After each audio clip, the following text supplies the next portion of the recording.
YouTube channel, which is going to start in about 30 seconds here. Just give me a moment to get that going. And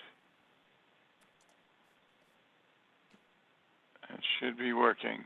Okay. And I will, Florence, if you would lead us in the pledge, I will share the screen. Okay. Just give me a moment to get that going. Whoops. And you guys can hear that. It's, I don't understand why it should be working. Okay. Hold on. We're getting that double. And I will, Florence, if you would lead us in the pledge, I will share the screen. Okay. Okay. One second. There's a technical issue here on my computer. Whoops. We're getting feedback from YouTube. Okay. We should be good to go now, and let me get the pledge screen up again. I'm not sure why it does this every now and then, but it does. Yes, it's giving me a hard time. Okay. Sorry about the technical difficulties, folks. Just hang in there. We shall get this solved.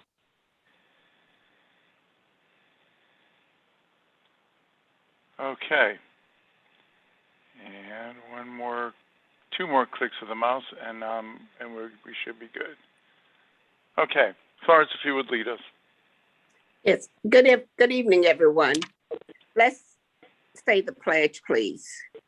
I pledge allegiance to the flag of the United States of America and to the republic stands one nation under God, indivisible, with liberty and justice for all. Thank you. And it's kind of hard on Zoom for me to know who's on, who are elected officials or folks running for office. If you could identify yourselves and just say a few words, tell us who you are and what office you hold or what office you're hoping to hold.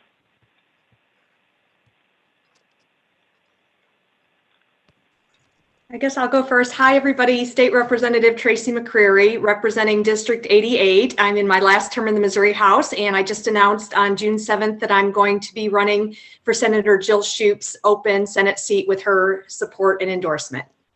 Oh, excellent. Excellent. Thank you. I see Dave and Dale Steinberg, committee people.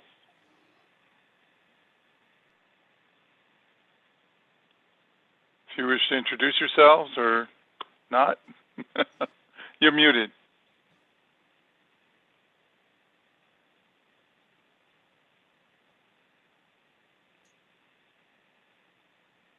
Now their video went away too. Oh, there you are. You already introduced us. All right, committee man and woman for Maryland Heights Township, which includes a piece of Chesterfield, which is where I live. Yep. Go figure. We'll see what redistricting brings. Hopefully, we're all still together. And who else is on here who's either holding office or wishes to serve us in office? Kevin Seltzer, Parkway School Board. I guess that's the extent of it. You're a committee man too. Yeah. Oh, and I'm a committee man too, as it turns out. Committee man in Creve Coeur Township? Yes, sir. Thank you, and thanks for your service. My pleasure. Sue Meredith, would you like to introduce yourself? Well, thank you. I'm committee woman for Creve Coeur Township, and we'll get Kevin trained. Okay. Thank you. Anyone else? Okay. Other announcements before we get to our program? I'd like to invite well, first for Besides me announcement, about it. Because it used to. we're still thinking about planning a picnic. If there's any volunteers that want to help out with planning a picnic for our group, that would be great. Get in contact with me and or Florence. And does anyone else have any other announcements, upcoming political events, community events of interest? Anyone else? Okay, moving on. I'd like to invite Dr. Craig Larson to speak to us about an upcoming vote to enhance our wonderful community college system. And Dr. Larson, you can have the floor. Thank you very much, Harvey, and thanks to all of you for the invitation to make what I'll try to make very brief remarks. Be glad to take any questions that people have. I am Craig Larson. I've been on the board of trustees of the community college since 2010. That's an elected position. A lot of people don't know much about the board of trustees. There are 7 of us, so we're elected to serve in an area where we live. I live in the Manchester City, so that's the area I serve. In the current discussion, I'm actually the board representative to Prop R, which is the proposed tax levy increase to make some enhancements and changes to the community college. You're seeing on the screen now a flyer that we have created. We'll have a variety of flyers as the campaign moves forward. The vote is August 3rd. The campaign, the sort of media public campaign, will be in the month of July. So in June, we're organizing, fundraising, reaching out, doing guest speaking as we get an opportunity to do that. And we'll continue that in July. So here's the need. The community college is funded by 3 legs, essentially. One leg is the state, which provides funding to all higher education institutions. None of you will be surprised to know that the amount of state support for higher ed has been going down. Actually, this year was an unusual year. We hear there are going to be withholds in the next few days, but this is a year when they actually provided us a little more funding. We're still not anywhere near where we used to be, but at least it didn't continue to go down. The second leg, and the smallest actually, is tuition, or what we call student fees. We charge $116 a credit hour. That's very affordable by anybody's standards, and it has been a long-standing position of the trustees to avoid raising tuition. We know that when we raise tuition, we lose students very quickly. The target market that we have are often students who are first to college. They're often students who don't have a great deal of financial background or means, and we do not want to discourage them. We want to encourage them to go. The third leg, and the largest, a little over 40% of our funding, comes from local taxes. We're very fortunate to have St. Louis County, St. Louis City, and a little bit, not much, but a little bit of Franklin and Jefferson County. It's actually the contiguous part of Rockwood School District. That's how those boundaries got drawn. And that represents our largest source of funding. And what we're asking the public is to allow us to raise our levy from the current maximum of 22 cents with the Hancock Amendment. We're around 19 and a fraction. And we'd be adding 8 cents. For a $150,000 house, it's about $1.90 a month of additional tax. That funds will be used primarily to sell $350 million in construction bonds that will be paid for over the next probably 15 years, maybe 20. And that's the first time that college has ever done a significant renovation of our primary 3 campuses, which is in Florissant, in the one in Merrimack campus, which is in Kirkwood, and then the one in the city of St. Louis at Forest Park. Those are all built in the 60s. We have some smaller buildings. We actually offer classes in 9 different locations.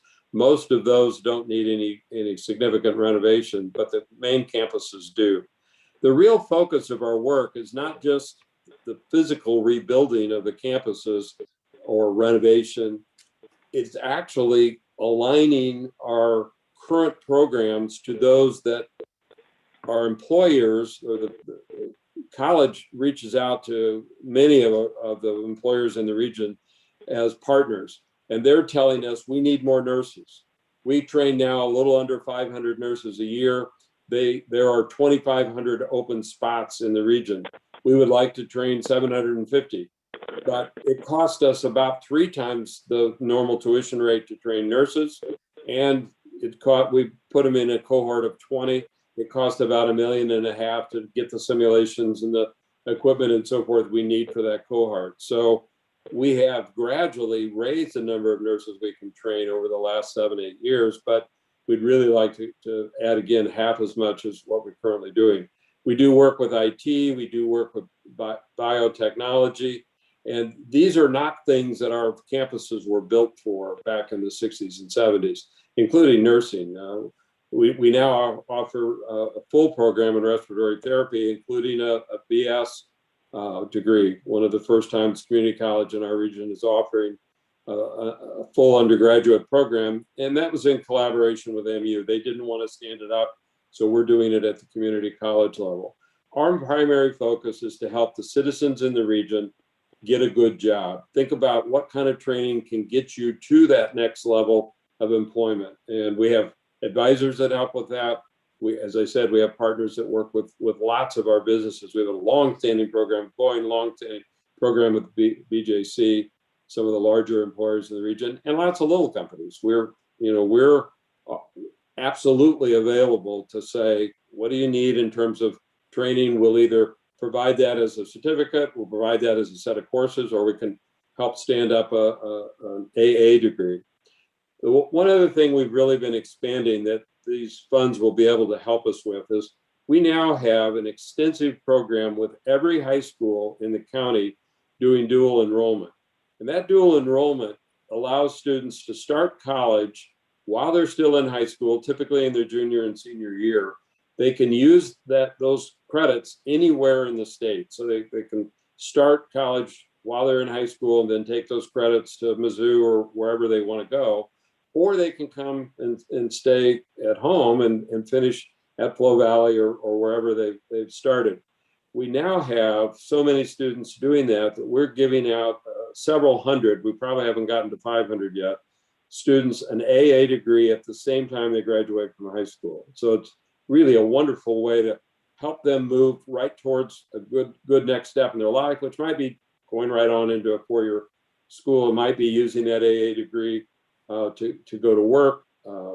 So been very successful. We first partnered with the city. Actually, we have a very good program at Forest Park. Several hundred city students going to high school at Forest Park, finishing both their AA degree and their high school diploma. But the larger program now is out at Wildwood, actually, which is our smaller, newer campus. It's a subsidiary campus of Merrimack. We have a lot of high school students out there from about 10 or so districts in that region. So we're wanting to grow and expand in these ways. We've been making incremental progress. This Prop R will allow us to, in the next 3 or 4 years, make a huge leap forward, but we think will be very transformative. The flyer that you're seeing in the background, I will send as a PDF so you can, kind of look at it.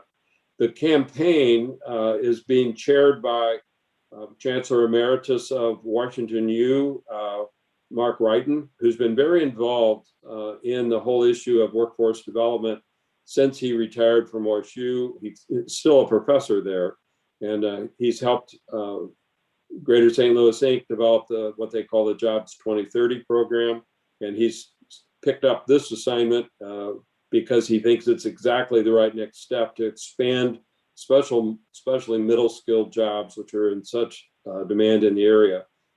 Dr. Candace Carter Oliver, who is the CEO of Confluence, is the other co-chair. And then I'm a deputy chair, and Paula Savarino, a retiree from the college, is the other deputy chair. We have a committee of about 30 people that are working to push this issue, and they're from all all walks of life in the essentially different companies and nonprofits in the region, and quite a few of our K-12 folks. So I'll just stop at that point and take questions. I think I got most of the points covered. Thank you. Are there any questions for Dr. Larson? I just have a comment in support of the of St. Louis Community College in particular, from personal experience, kind of an odd experience, but they were there when I needed them, believe it or not. I was a student at St. Louis University and took a job at the University Computing Center. And I had some knowledge, but not quite everything I needed to really do the job the way I wanted to. So guess what I did? While I was a student at St. Louis University, working at St. Louis University, I took a course in data processing at the community college to help me with my, get through my college career, to help work my way through my college career. So they were there when I needed them. They're a great organization, very practical. I ended up on an advisory committee years after, helping to identify skills that were necessary to go into the field that I was in. So it's a great story and fairly typical. We did 2 rounds of phone research to see what support this levy might have, and it was very interesting. In both of the surveys done about 2 years apart, about half of the respondents had some story where they were connected to the community college. They went, somebody in their family went, they had a story about taking a course like you did, or I needed to up my skills. So there's no doubt that we think, that the research says we make more than $2 billion worth of difference in the economy every year. It's an important organization, helping all kinds of folks. Excellent. Any other questions or comments? Okay, hearing none, we will move on to our featured speaker. And thank you again, Dr. Larson. I so appreciate the opportunity. I'm going to sign off, and I will, Harvey, I'll send you the flyer in the next day or two, and you can send it out. Thank you very, very much for the invitation. Thank you. Bye-bye. Okay, and I'd like to introduce our speaker, Sean Nicholson, who many of you have heard of before. He has been a champion in our community for many good democratic causes.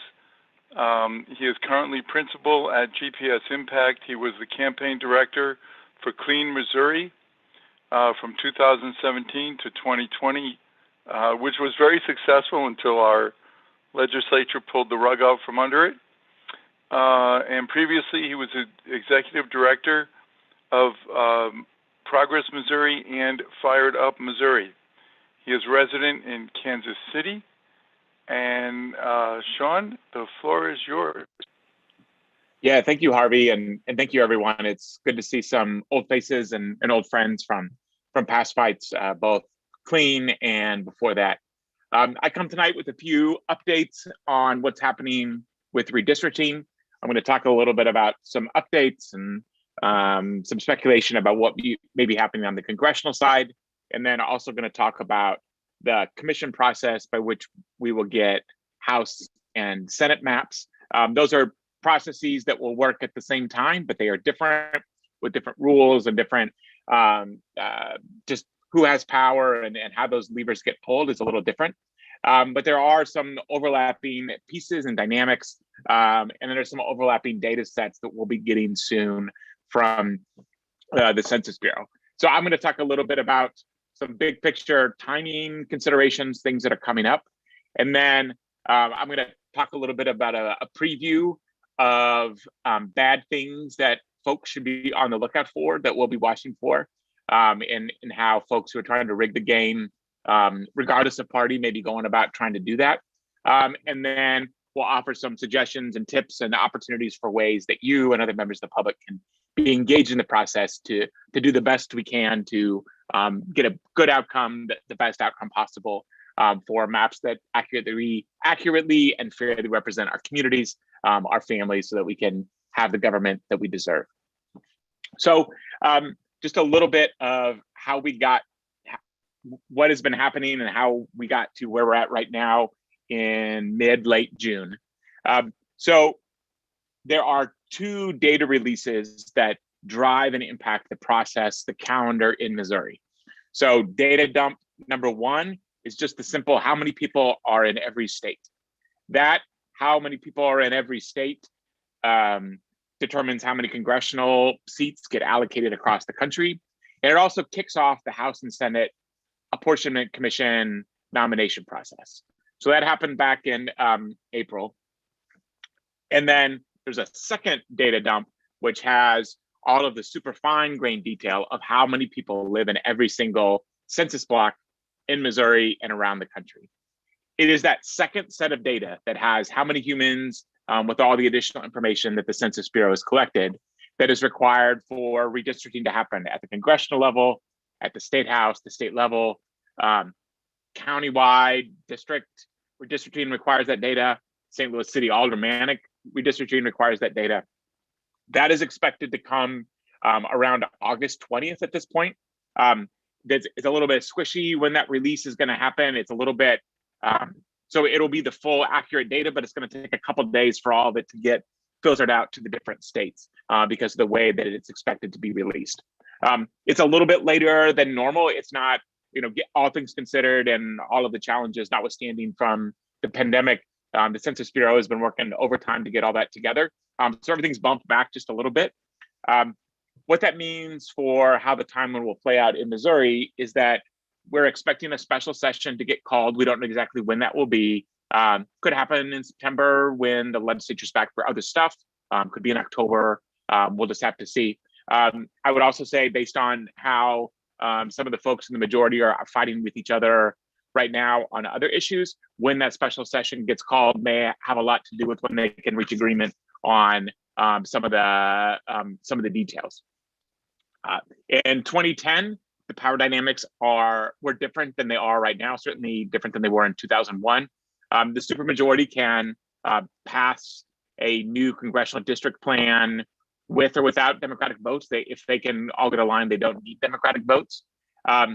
We do expect there to be some infighting on different ways that the maps can be drawn. I think there's all sorts of ambitious politicians. And really, I would say how some of the fighting is playing out with congressional maps is a really good case for why we ought to have independent redistricting. It's a whole lot of politicians trying to break up and draw communities to benefit their own political careers, not with any sort of consideration at all for the people in the communities that will be represented. But that's a long way of saying there's a lot to get sorted out.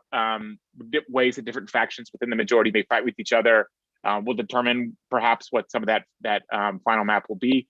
But that is a purely political process. When the plans get introduced, they will move through the process just like any other bill. So there'll be committee hearings, and then there'll be votes in one chamber, and then the votes will go to the other chamber. The process and the timeline for the legislative redistricting, it's a little bit different. So we are at the tail end now of the nomination period by which local political party committees and the state political party committees submit names to the governor. So Harvey is one of those folks who was nominated for the 2nd Congressional District. Nomination goes to the governor. There will be 2 commissions. Nominations went to the governor for both commissions. From every congressional district committee, there were 2 names sent for each commission. The governor is going to pick one of each of those pairs. And then there were 5 names sent from the state political party committees, and the governor will pick 2 of those 5. So the final composition of both commissions will be 10 Democratic members, 10 Republican members. 8 of them will come from the congressional district committees. 2 will come from the state party for both of the parties. In order for a plan to get approved out of either commission, it requires a supermajority of 70% of the members present. That doesn't happen all the time. It doesn't even, I wouldn't even say often, but it's happened in the past. If commissions do not reach consensus and they don't reach that 70% threshold, then the process goes to judicial commissions. So the judicial panels are then made up of appellate court justices who are picked by the Supreme Court. One of the things we're going to talk about are effective ways to be a part of the process when the commissions start to have hearings, when they start collecting testimony, evidence, suggested maps, suggested plans. One of the things that everyone who's thinking about engaging with the commissions ought to be thinking about is that there are two audiences for anything that gets submitted to the House Commission or the Senate Commission. One is the commissioners themselves, and then the second audience would be the judicial panels which may get created after, if and when the commission's deadlock. And so plans, testimony, evidence, all of that should be, in order for it to get to the judicial panels, it's got to get submitted as part of the official processes that will get set up by the commissions, because there is no expectation that the judges would have their own information collection process. So during the 6 months that the commissions exist, if there's any hope of it getting to the judges, it needs to get into the official record somehow. One of the things that folks will figure out or find out, Harvey, if he's one of the folks who's selected, maybe one of the first to realize, is that there are a whole lot of things that still have to get sorted out by the commissioners themselves. There are a few rules that are provided in the Constitution or state law. Most everything else is up to those commissioners to figure out how they're going to operate, how they're going to work together, how they're not going to work together if they so choose, how they're going to when and how they're going to have meetings. So there are a few basic rules, but the rest has to get sorted out. And so, we will be watching and seeing where there are good times for the public to engage, but we have a really good idea of what it is that the commissioners need to see based on best practices in Missouri, but also redistricting around the country.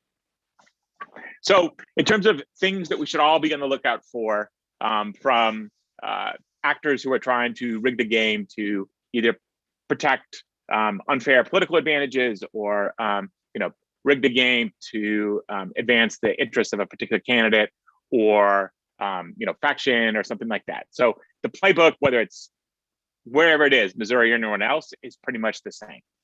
So how gerrymandering happens is voters are either packed or cracked. And what we mean by packing is voters get unnaturally concentrated in a small geographic area in a way that limits their political power. The whole point is to put as many voters as you can into one district so that they can't affect elections in the same sort of power that they otherwise might if maps got drawn in a fair process. So that's called packing. Cracking is when then you take, folks who are trying to rig the game might try to distribute the votes of a coalition that they're trying to disempower by spreading them across a number of different districts, a number of different places where they can't make up a majority coalition or a meaningful coalition that will allow them to impact the outcomes or help pick a candidate of their choice. So that is the playbook. That is not a partisan thing. That is a politicians and political actors behaving badly thing. And it's what we need to be on the lookout for here in Missouri with folks who may be trying to rig the game. The third thing that we should all be on the lookout for is a lot to talk about protecting communities, while at the same time, computers, algorithms, things behind the scenes are actually carving up communities. One of the things you'll hear me talk about tonight, and something for everyone to keep in their minds, is that Amendment 3 that passed last year, unfortunately, is designed to let a whole lot of bad things happen, but it doesn't require them to happen. One of the things it tries to let happen or creates a legal framework to have happen is for folks who are operating in bad faith to try to emphasize shapes and trying to have compact small districts or things that look tight, from an aesthetic point of view, in a way that becomes the loophole by which a whole lot of other bad things can happen. There are lots of ways, and really important ways, that communities ought to be protected and communities of interest ought to be honored and lifted up in a way that advances their political power.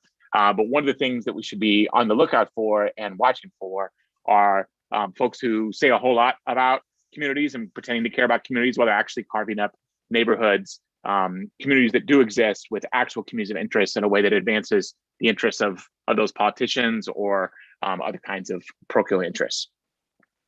I mentioned this just a second ago, but there is a point at which worrying too much about the aesthetic geometric shapes of a district can really miss what's going on. There are certainly examples, sometimes in Missouri, sometimes in other parts of the country, where you have totally ridiculous shapes of legislative districts at whatever level that clearly demonstrate that someone is trying to get their desired outcome by picking their voters and carving up voters in a way that preordains the outcome in a way that's just absurd. You know, the original where we get the name gerrymander from districts that were drawn a long time ago in Massachusetts, you know, there was old political cartoons of it looking like a salamander because it was just an absurd shape. But computers are advanced enough now, the math is advanced enough now that you can tell a computer, hey, we want to, you know, have things that look, you know, you can program things and have algorithms that draw districts that may look aesthetically pleasing in a very subjective sense, but that can happen in a way that undermines the political power of the people who live there. Again, to effectuate a desired outcome in a way that it doesn't accurately represent where the people are or where the state is trying to go. So just to kind of put a finer point on it. So this is a pretend, let's say a pretend district or set of voters of some kind. One prefers the orange party most of the time, one prefers the green party. You can draw maps that totally disempower the orange party with beautiful, wonderful rectangular squares that creates an unfair outcome, but you've got pretty compact geometric shapes. So again, it's just not something like, yes, districts have to be compact and contiguous. It's the law, but there's a way to overemphasize it in a way that hides the ball of what's really going on.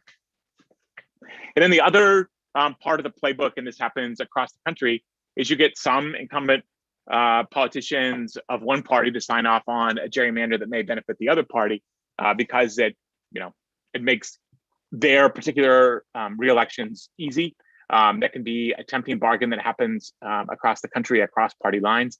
And it's an unfortunate situation because it undermines the political power of the people back home, and the politicians put themselves first. So this is a thing that we should all be on the lookout for. And there are no plans, there's nothing yet, none of these things exist. So these are just things to watch out for. These aren't about anything specific that we know is happening in Missouri at all. So those are things that we're watching for. Here are a few ways that we can and we should remain vigilant to find out what's really going on. So first metric for, is this a gerrymander? Is this a fair shake? Does everyone count in the plan?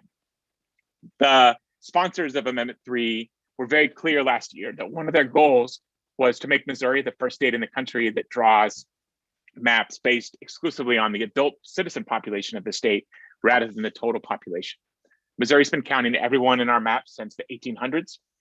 If you don't count everyone, if you don't count kids and non-citizens, that's actually 1.5 million Missourians who would not have representation. Almost all of them kids.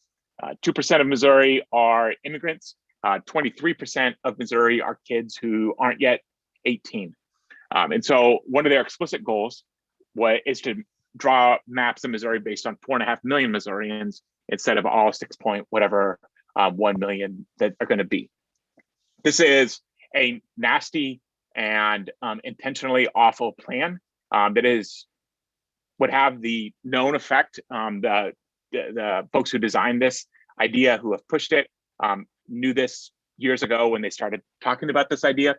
It was known last year as legislators were pushing it. It is about limiting the political power of communities of color. In Missouri, the math bears out what you see across the country if you don't count everyone. The deal on the table, if this gets something that Republicans try to push later this year, the deal on the table would be to not count 1 in 5 white Missourians, while at the same time not counting 1 in 4 Black Missourians, not counting half of the Latino Missourians, not counting half of the Asian Missourians. And that's just because as a cohort, as a racial or ethnic subgroup, they just happen to be younger and there are more kids as part of the overall population. So it is a super nasty, super awful thing. We feel relatively good about where we stand now of that not being on the table, given a lot of work that's happened even after the November elections to make sure that that's not a thing. But that's something that we should all be on to watch for. And the first moment that something like that bubbles up in the commissions or around the commissions, that will be a red alert situation. 2, there are ways to measure bias in gerrymandering in maps and legislative district plans, the tools that are available to evaluate how biased and how rigged the plan may be. The computers are able to run the math on those plans quicker than they ever have been before in a way that's much more accessible than they ever have been. And those plans are able to evaluate the bias of a particular legislative district plan by looking at the whole thing. There are certainly times when a particular district, Representative McCreary might be able to tell stories about this sometime offline, but there are times when a particular district gets tweaked just a little bit to help advance the political fortunes of a particular legislator. But what's really insidious and what's really bad is when an overall plan is drawn to diminish the political power of folks across the state. And that can happen in really subtle ways, and you need to look at the entire plan to be able to evaluate how rigged a legislative district plan may be. So there are three major tests for this. The best way to look, the best thing to do when you're trying to evaluate a plan is not overemphasize one particular metric. The best thing to do is look at all of them in context, because each of the different measurements have their own advantages and disadvantages. But by looking at all three of these tests, the efficiency gap test, partisan bias test, and the mean median test, you can really see a picture of how rigged and whether a plan is rigged at all. There's a wonderful website that I'll drop in the chat here in a second called planscore.org that does a wonderful job of evaluating legislative district plans over decades and across the country. And so these are some charts I'm going to show you of Missouri's congressional district plan and our House and Senate plans, just so you can kind of see, when this kind of analysis is done on existing maps, what does that look like? So one of the things that has been done at PlanScore is they've evaluated all the congressional district plans for which scoring and election data is available across the country. And you can see of all those plans, you can plot those out on a bell curve to see, what is the distribution of bias across all these plans. So in this map right here this graph I'm showing you right here, most plans are towards the middle, leans a little bit over time. There have been a few more Democratic leaning maps in terms of how they have happened. And then there's a long tail where you got some outliers of some plans that are really out of whack, that are beyond any sort of natural distribution of how bias might happen. So in our congressional map, we are outside of the mainstream, with Republican bias with how our congressional district plan is drawn. It is not as extreme as some folks might think, but it is still well outside of what is normal, and it's still the math definitely bears out that fingers were put on the scale to skew the map in a way that is advantaged towards Republicans. Some of the bias is mitigated by the fact that their Democratic votes happen to be more densely concentrated right now in the metro areas, but that doesn't mean that when you look at the math and you look under the hood that you can't see that districts, particularly Congressional District 2, where a lot of you all are, Congressional District 5, where I am, those folks' desired outcomes were definitely created in a way that limits the political power and the voice of the constituents back home. You can also look then at a different test. So this is the partisan bias test. And in this, you can really see the blip way out to the far extreme. We are towards the outer edges of that here in Missouri. And then the mean median test, again, looking at all these three tests together, you can kind of get a sense of, Missouri's congressional map is out of whack. And that is not all that surprising given how it came to fruition outside of any sort of independent process. It's politicians trying to draw districts to cut up voters to get their desired outcomes. We can also talk about the House and Senate district plans if that's useful, but I'll drop a link in the chat here in a second, just so you can all explore the data for yourselves. The third big thing to watch for, to try and identify if something is out of whack, is figuring out if map drawers took into account where incumbent politicians live. That may be really important to politicians who happen to be in office now or would like a district that is well designed for them. But it can be a real marker of folks trying to, again, predetermine the election outcomes in a way that is not in line with where the voters are at. So sometimes that looks like, what an amazing coincidence in this weird looking district, 4 or 5 different members who happen to be in the House or the Senate right now all get drawn into one district. There's some high profile examples of that happening in the St. Louis area back in 2011 or up in Northeast Missouri where I grew up. There were districts where folks got just coincidentally all put together in one district. Sometimes it also happens so that district lines get drawn in such a way that, we're trying to create a favorable situation for a particular candidate or a particular political faction to win a primary or a general or whatever it is they're trying to accomplish. So I understand why politicians might care about where they live and maps that are in line with what their desired outcomes would be, but that's not really a useful indication, or it's not a useful metric for the people back home or for good, healthy state government. Fourth thing, will there be meaningful elections in swing areas? So certainly it's not possible, it wouldn't be legal, it wouldn't be practical to have every place be a swing election every time. That would be a pretty insane world to live in, but there ought to be meaningful and real swing elections, particularly in areas where there's a lot of transition, where there's a lot of competition and other kinds of elections. There's certainly counties across Missouri where in statewide elections, candidates are very competitive on a partisan balance, on a competitive level, because folks are out there fighting for votes. But just coincidentally, you see that one political party just always runs up the score in legislative elections, and that's because different voting factions have been split. Again, going back to what we talked about before, overpacked, cracked across multiple districts. And then finally, there are all sorts of independent experts who have built expertise, who have built tools, who have built like a really amazing repository of anti-gerrymandering resources over the past decade and a half. And that is because, one, there's a whole lot more focus on gerrymandering after some of the real abuses that we've seen from both parties, frankly, in the last decade, in the last 20 years. And the technological tools available to analyze and to identify and to solve and to push back on rigged maps, like those are so much more accessible than they ever have been because of advances in mapping data, other kinds of just open source tools that were not available 10 years ago, even 5 years ago.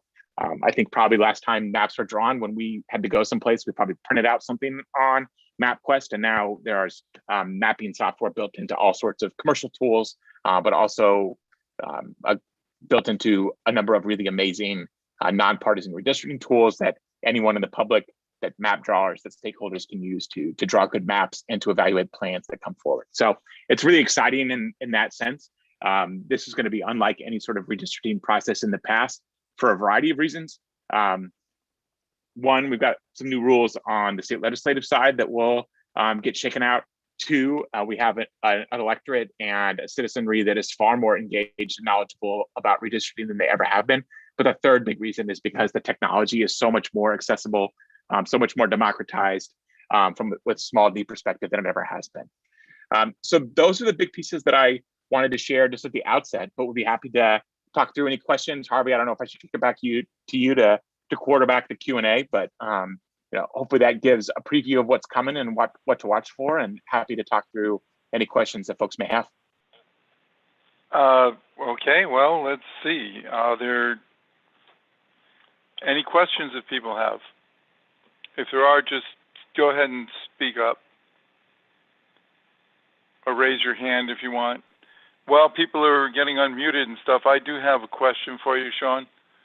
I understand that part of the national legislation that's trying to go through on voting rights, et cetera, may also include a section on redistricting, or they're calling it anti-gerrymandering.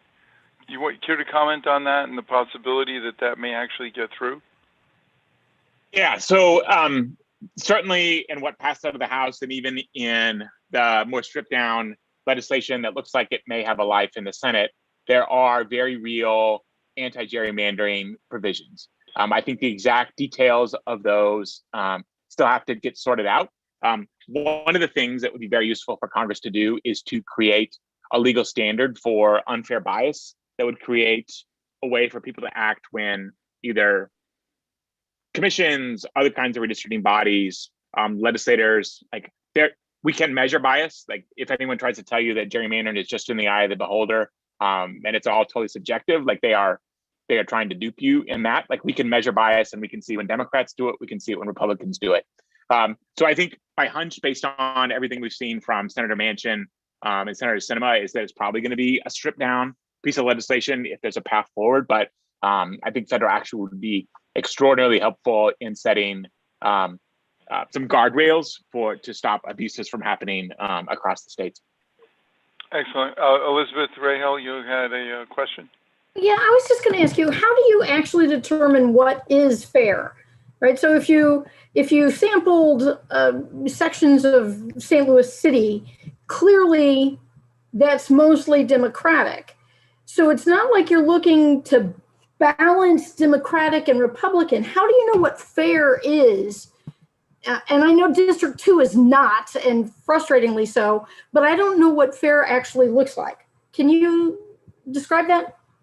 Yeah, so it's certainly a multi-factor thing, and there are ways to measure partisan bias from a totally, objective math point of view. But then there's also other things that map drawers and all of us have to take into account as well. So, making sure that the political power of communities of color is not violated either, like according to the strict terms of the Voting Rights Act, or in a way that minimizes their ability to elect good candidates. Like that is a core feature of good and fair maps. I'm going to drop in a link to the Plan Score website. I think one of the key takeaways from the statewide analyses is you have to look at the overall plan. So it is unhelpful to find out if the entire House plan or the entire Senate plan is unfair by just looking at St. Louis any more than it would be just looking at Marion County, where I grew up, or Taney County, to see where stuff is, right? Because we have sorted ourselves as humans, and where we live, has compounding impacts on some of our political choices and views. So you can look at, mathematically speaking, is there partisan bias? And then I think there are other factors like taking into account communities of interest.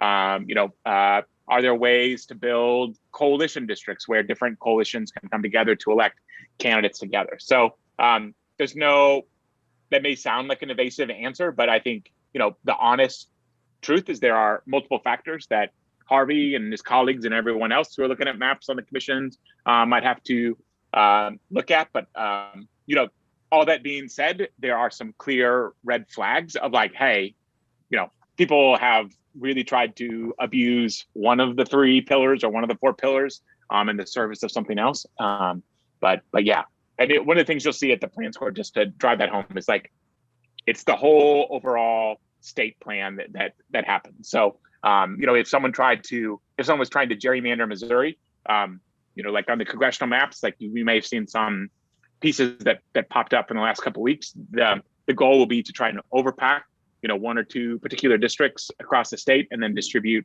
minority party votes across the rest of the state in a way that undermines their political power. So yeah. Nancy, I think that's Nancy's hands up. Sometimes I don't know what to make of the icons. Nancy, would you like to ask your question? Yes, Sean, I'm looking for something that that makes gerrymandering not advantageous to Republicans. Because if you go out and speak to Republicans in Missouri, they're going to say, well, we're going to be the victors, so why do we care? But I think there must be ways that they lose out too. Like maybe their representative doesn't really care what they have to say, which is why we're always scratching our heads about Medicaid expansion, and then our legislators don't follow through. Yeah, so I would separate voters from politicians and political consultants. So one of the things we saw in 4 years of work on Clean Missouri and redistricting reform is that it was a very fertile issue for building a bipartisan coalition of reform. And sometimes that comes from Republicans who are frustrated that they live in a part of the state where they have no way to meaningfully be a part of a winning coalition or elect a candidate of their choice. Sometimes it comes from, this is just wrong and politicians shouldn't be rigging the rules to benefit themselves. Because, there are certainly folks in power who don't believe in fair play, but I think most voters back home actually do.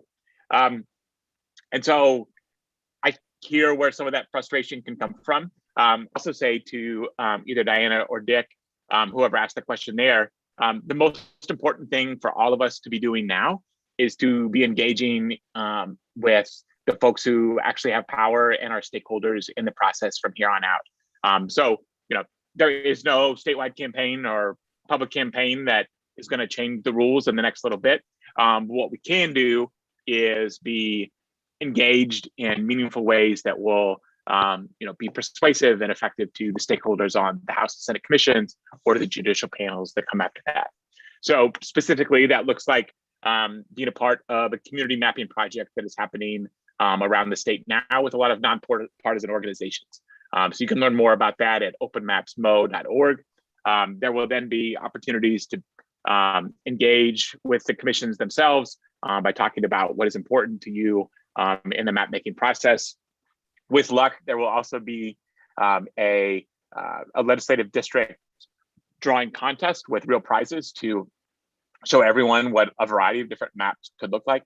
So there's a whole lot of ways to engage in the process. And my big picture thought back to you, Nancy, is let's talk about ways to engage in the short term with the opportunities that exist to positively impact the outcome there, and then we can win hearts and minds as we go.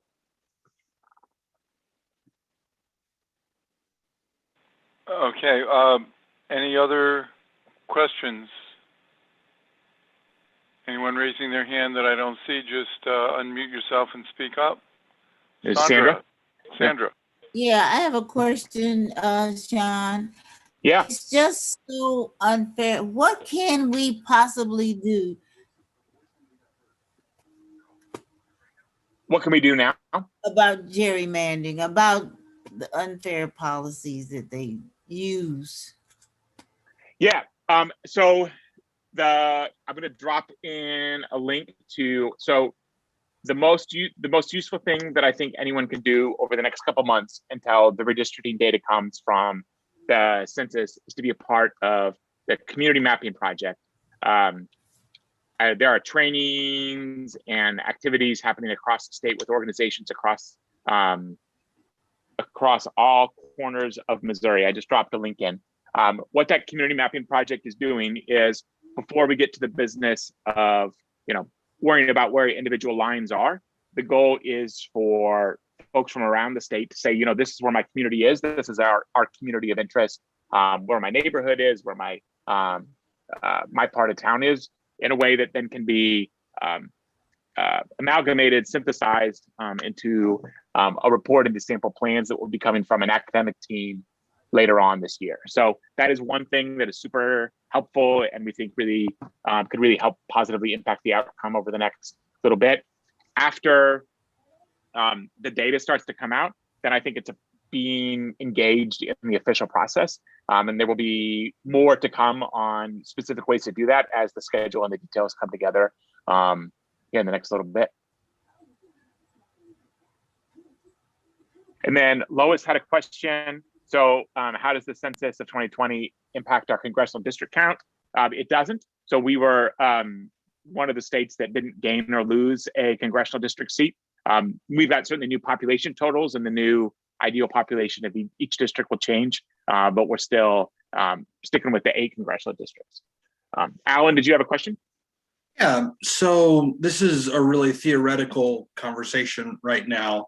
As folks are asking us, as people who are more engaged, well, I hear you say, it's great to get engaged, but I don't have an opinion about this. Like, I don't know how to have an opinion about this esoteric, ethereal data thing that I understand impacts me deeply.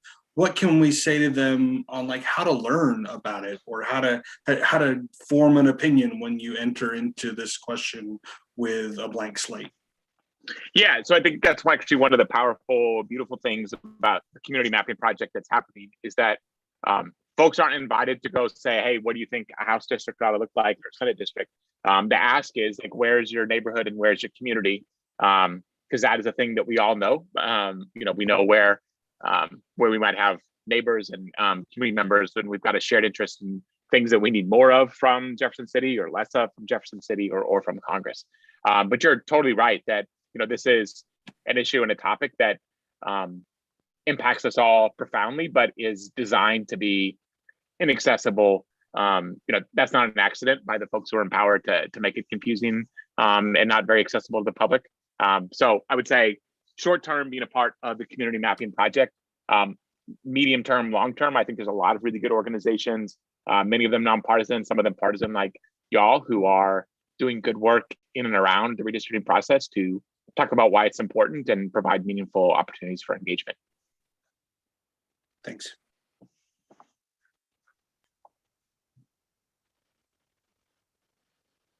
There we go. Harvey's got the live stuff up there. Yeah, I was going to say, in the meantime, I did bring this up. I'm also going to give you remote control, Sean. This has the three areas that you spoke about, the efficiency gap, the partisan gap, and the mean median. For anyone that wants to learn a little bit more, do you want to speak to this or other questions, whatever? Yeah, I would also say even above those three tabs, you can also do the breakdowns for state Senate, state House. And that's where you can really see some of the compounding pieces. I will also point out that the historical record, like as you go back decades, so over there on the left side, Harvey, you can click in previous decades. You can see that Missouri has a long history of having pretty fair maps. The skewed stuff has come relatively recently. So the skewed and rigged outcomes that we may have right now, like those are not fate. That just happens to be how things have been drawn the last little bit. Big changes. Yeah, for sure. There's two, I can't remember who mentioned it, but yeah, there is a reason why folks in Jeff City don't spend a whole lot of time worrying about getting unelected. I think they'd be acting a whole lot differently if they were worried about losing their jobs. Hey, Cheryl, go for it.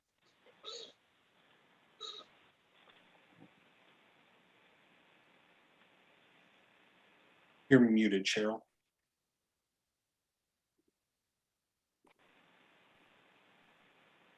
Oh.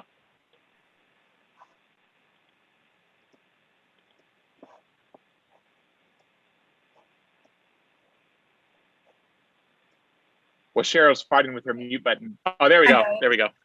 I'm sorry to say this, but we passed Clean Missouri. Can you briefly tell me how the legislature overrode it or undermined it, or what they did to it so that it doesn't work? I can be as brief as I can try to be. So the short version is they wrote, their gerrymandering plan that was Amendment 3. The language that they wrote was demonstrably false. We won in court on that question twice. The language that came out of Cole County was a pretty dramatic and great rewrite. The language that came out of the Western District agreed that the General Assembly lied in what they were trying to tell voters, but their adjustments to the language were far, far more modest than what happened in Cole County, and frankly, were confusing and convoluted in their own ways. And so too many voters, including otherwise progressive voters, saw what was on the ballot and thought it was a good thing, and it masked a lot of the really nasty stuff that was under the hood. So, I think that is, it was a heartbreaking loss, especially after all the years of work, including by many of y'all. So, yes, it was a major bummer. Okay, thanks. Yeah.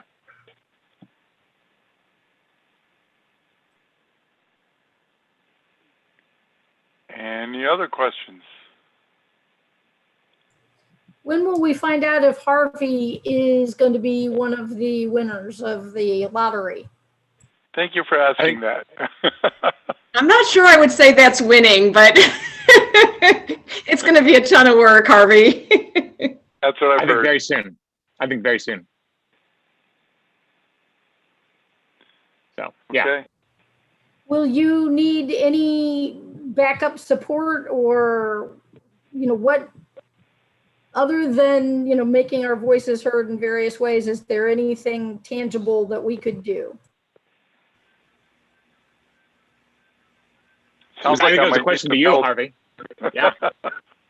Yeah, I may need some help, Elizabeth. I'll keep you in mind.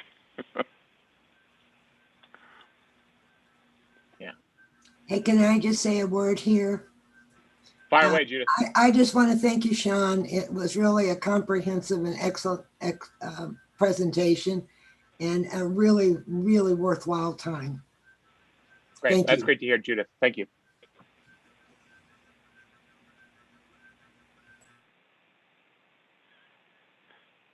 Excellent.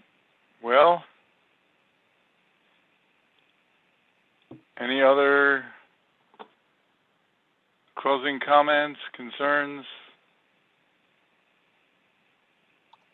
Sean, thank you once again, not just for being here tonight, but for being here for all of us over the years. You've done a great job on a number of good things, and it's well acknowledged and appreciated. Well, I appreciate that very much, and thank you for the invite. Lots and lots in common, lots of work to do, and I appreciate it. I'm not, this wasn't a setup at all. Can you speak a little bit about what you're currently doing, what GPS Impact is? Yeah, so GPS Impact, we're a campaign firm. So we've got folks across the country. Most of us are in Kansas City or Des Moines, St. Louis, Lawrence. So most folks are in the Midwest, but we have folks elsewhere. So, I spend most of my time working on issue campaigns about campaigns. But there's lots of other folks working on candidate races elsewhere. So we are excited to be in partnership on this and many other things to get out of the ditches. Excellent. Thank you. Yeah. And with that, does anyone have any closing comments or suggestions for our next meeting? Any topics you may be interested in, you can email myself or Florence, or let us know however way you wish. I've got some announcements for things people can get involved in. Yeah, go for it. So this Thursday, there are a couple of good options. One is Missouri Jobs with Justice is leading a canvassing about Medicaid expansion in the St. Charles area. So you can get in touch with them to see what's going on. Also this Thursday, the Queenie and Lafayette Township Clubs and maybe one other are hosting the Missouri House Dems Democratic Legislative Network. I think that's going to be a virtual meeting, so you can get through it via Zoom, just like this. But if you are interested in helping elect House candidates across the state, especially in our townships, that would be great. But if you're not aware of the DLN, they do some really good work at getting people excited and helping people understand what's going on in Jeff City and how we can spread good word to our networks and our friends. Instead of just yelling, we can give them information about how to organize. On July 1st, there's going to be a Medicaid expansion rally outside the governor's house. Jobs with Justice, the Missouri House Dems, and several other organizations are working together to do all that. And July 8th, Metropolitan Congregations United is going to be doing a legislative session wrap up. A lot of organizations are doing that. I'm actually involved in this one. I'll be giving the calls to action at the end, so it'd be great to see people there. And just check the Maryland Heights Township Facebook page as we get closer to those dates. I'll be sure to update that and make sure everybody knows. Thanks. Okay, Harvey, this is Florence, president of the Creve Coeur Democratic Club. I just would like to say that the Democratic Gala is going to be in August, and I will be sending out information on that, plus the price of the tickets and everything. So watch for this in the mail, and I would send, I'm sure you have that too, Harvey. So we would like to send this out to our members as well. And if anybody is interested in attending, we will get that information, because I would like to get a table for the Creve Coeur group if possible, which a table for 8 is $400. That's better than paying $65 per person. But I'll send more information out on that as soon as I can get a flyer together.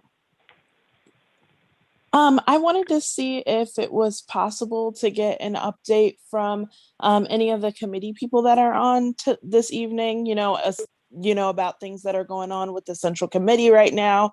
I know there's also a Congressional District 2 committee task force that was just created, and they recently appointed an executive director for that. And I just wanted to see if we could get any updates on those kinds of things.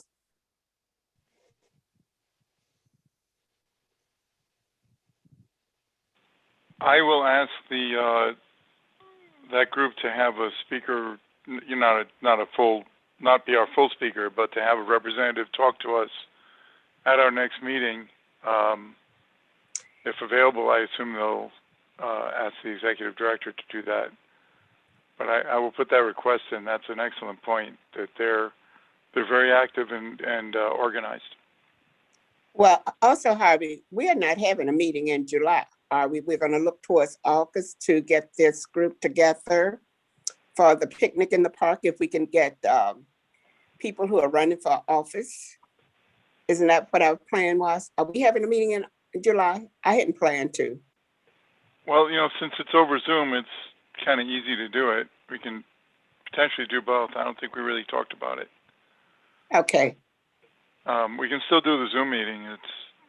It's just really... that I know we can, but I have engagements with other national organizations in July around that time. So I was just trying to not commit our group, if possible. If they want to, then I'm sure you can go ahead and we can invite everybody.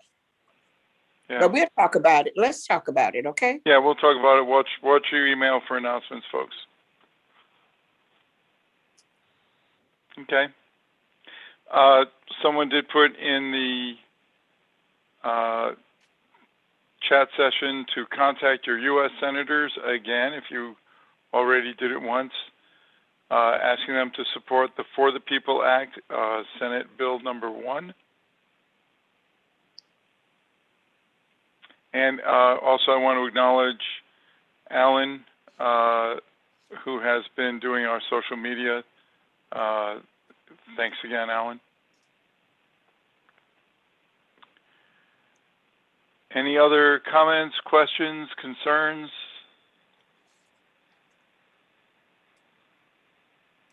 Okay, with that, Florence, if you would, motion to adjourn. Okay, I move that this meeting be adjourned until our next meeting. Did you hear me? Okay. Yes, I did. Do we have a second somewhere? Second. We have a second. Okay.